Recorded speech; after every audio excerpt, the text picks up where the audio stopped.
Good morning. ഇനി നമുക്ക് കിട്ടിയിട്ടുള്ളത് page of swords, queen of swords and three of വാൺസിൻ്റെ എനർജീസാണ്. നിങ്ങൾ എന്തൊക്കെയോ കാര്യത്തിന് വേണ്ടിയിട്ട് ഇൻഫർമേഷൻ കളക്ട് ചെയ്യുന്ന ഒരു സമയമായിട്ട് കാണുന്നുണ്ട്. എന്തൊക്കെയോ ഡേറ്റ നിങ്ങൾ ഗ്യാദർ ചെയ്യുന്നതായിട്ട് കാണുന്നുണ്ട്.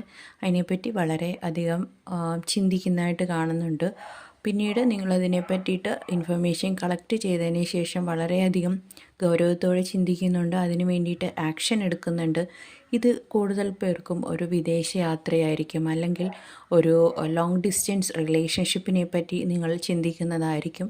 അതുമല്ലെങ്കിൽ ഒരു ജോലിയുടെ കാര്യത്തിനെ പറ്റി, അല്ലെങ്കിൽ ഒരു ബിസിനസ്സിനെ പറ്റി, ബിസിനസ് എങ്ങനെ സ്റ്റാർട്ട് ചെയ്യാം, എങ്ങനെ അത് ഗ്രോ ചെയ്യാം, എക്സ്പാൻഡ് ചെയ്യാം എന്നതിനെ പറ്റിയിട്ടായിരിക്കും നിങ്ങൾ ഈ സമയം ചിന്തിച്ചുകൊണ്ടിരിക്കുന്നത്.